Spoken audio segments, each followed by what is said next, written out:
What's new is that we're in a new era of monetary policy globally, perhaps with the exception of China, where the central bank there is still in easing mode.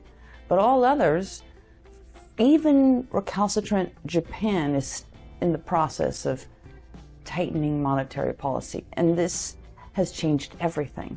Liquidity creates excess bank reserves, creates lending, creates money velocity, creates then interest rates fall when there's all that abundant capital.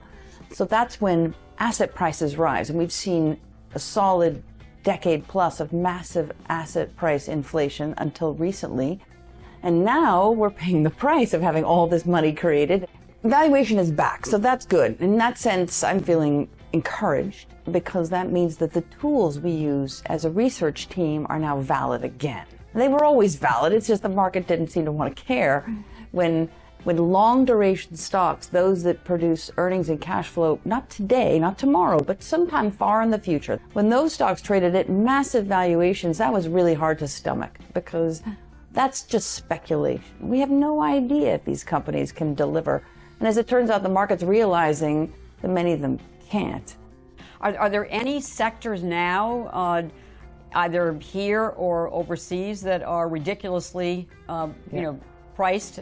Across all sectors, we're finding attractive stocks. I couldn't have said that a few years ago. We were a little bit more parsimonious. I'm convinced the single most important decision we'll need to make as a research team is to understand that turning point where the market stops selling, stops pressuring the cyclical stocks, and then rewards them for their position. Think about early 2009. The second half of 08, the stocks that did the worst were very cyclical. Clearly financials were bludgeoned. But the first couple of quarters of 2009, you saw their recovery, and they kept going, and they kept going for a long time.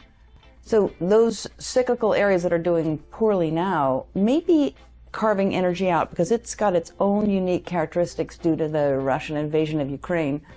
But the others, chemicals and consumer discretionary, financials, the whole lot of them, they're ripe for a turn. It's just probably a little bit early. And so we have to finesse this. We have to make sure we stay in defensive stocks, lots of healthcare, cash-generating pharmaceutical companies, for example, and consumer staples, utilities, and then more defensive stocks within IT, information technology, and then gradually move more into these cyclicals because after every bear market, they have huge runs.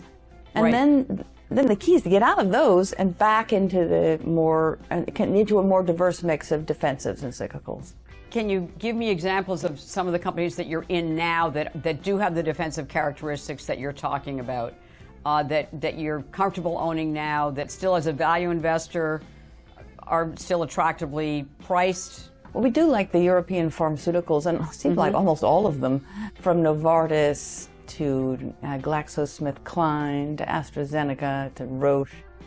They're cheaper than their U.S. peers. They have that Europe discount on them, and yet they have significant 40+% of their revenues come from North America. They are dollar earners. They get taken with the European brush, but they are innovative, and again, we like that cash flow, like the fact that that translates into dividends.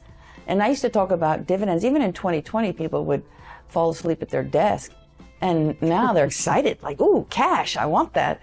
So, because again, with rates rising, now there's something to do with cash. Before it was trash, and it isn't anymore. And within technology, especially in the US, there are parts of the tech sector that are very sleepy and interesting. And companies that are engaged in the digital transition for their clients or in business process outsourcing, companies like Genpact, for example.